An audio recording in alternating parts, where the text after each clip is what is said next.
So you know that to upload a carousel to LinkedIn, we all learned you need to first create a document, you need to create a PDF file, and then you can upload a file, and then you can, enjoy your scrollable carousel on LinkedIn. Quite a few steps, especially if you're posting on multiple platforms. So if I want to post this carousel also on Instagram, what I would need to do is I would create a design in Canva or Figma or wherever I like. I would download it, export it. I would, first export it as PNG images, download all of the pages, all the slides. Then I would create a separate version as a PDF. So I would merge all of these images, create a PDF, and then I would also have my LinkedIn post, right? So I would have two different file types, basically the images and the PDF to post on LinkedIn and Instagram. And then what I used to do is I would go to Metricool, which is where I schedule all of my content. As you can see, I'm quite a power user. And I would create two posts. So one would be, the LinkedIn posts with the PDF attached, and one would be an Instagram post with the images, right? So again, quite a lot of unnecessary extra work. I always felt like it's a bit annoying that you need to, create separate LinkedIn documents. But now they have added a feature, and I randomly discovered it, and I have to share it with you.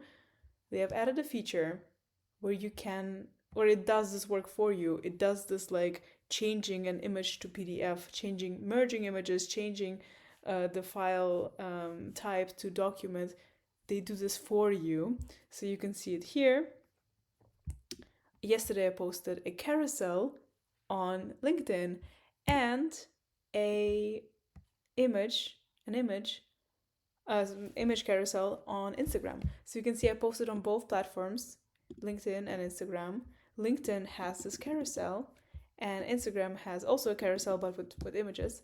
And for the LinkedIn post, you can see you can edit title, document title, and you can choose image, like you can turn on image carousel, which will turn your images that you uploaded into a document, merge it all together, and then you can give it the document a title. And then for the Instagram presets, you can adjust, add your collaborators, for example, collaborator accounts. You can add your first comment, schedule your first comment, and you can schedule both at the same time, and you don't need to create PDF versions of your content. This is amazing. That is why I pay for Metricool. But it's just so much nicer to see your content in a visual way in a calendar. But also it's just features like these. I'm so happy that I can now do this. I don't need to create PDFs anymore. Woo! Yeah, just wanted to share because I think it's fantastic, and I don't need to. Yeah, like I said here, hallelujah. I'm really really happy that we get to do this now. But yeah, try it out. Let me know how it goes. Bye. Bye.